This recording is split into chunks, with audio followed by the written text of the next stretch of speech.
Continua l'azione amministrativa, sì, anche oggi stiamo consegnando l'area bungalow di Lido Rossello alla ditta che eseguirà i lavori grazie a un finanziamento GAL in continuità con la precedente amministrazione, che appunto prevede l'installazione di 2 infopoint, uno a Lido Rossello e l'altro presso la casa municipale o la villetta comunale. Prevede altresì una compartecipazione con le varie attività turistico-ricettive del posto, che grazie a questo finanziamento avranno una nuova segnaletica turistica, quindi un lavoro di squadra, una sinergia che continua, un lavoro che vede interessate un'amministrazione di cui io faccio parte come assessore e l'amministrazione attuale dove sono sindaco in carica.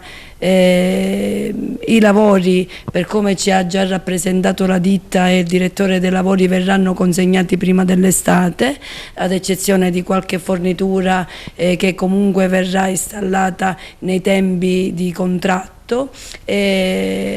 Cosa dire? Si lavora in squadra, si è nella direzione della bellezza e si lavora in sinergia. Allora, il progetto e l'intervento del GAL finanziato di recente e appaltato all'impresa riguarda la formazione di 2 infopoint con dei lavori edili che andranno a riqualificare delle aree a Lido Rossello e nel municipio di Realmonte. Sono lavori edili di riqualificazione, quindi con sostituzione di infissi, pavimentazione, quindi renderanno agibili e adeguati alle normative vigenti quelli che sono, diciamo, gli immobili e le aree che saranno fruite dai turisti e anche dalla popolazione intera del territorio di Realmonte.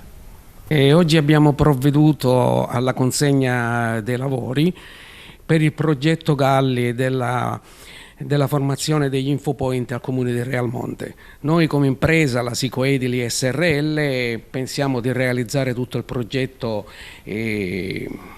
conforme a quanto è previsto e naturalmente di riconsegnarlo nei tempi previsti del progetto.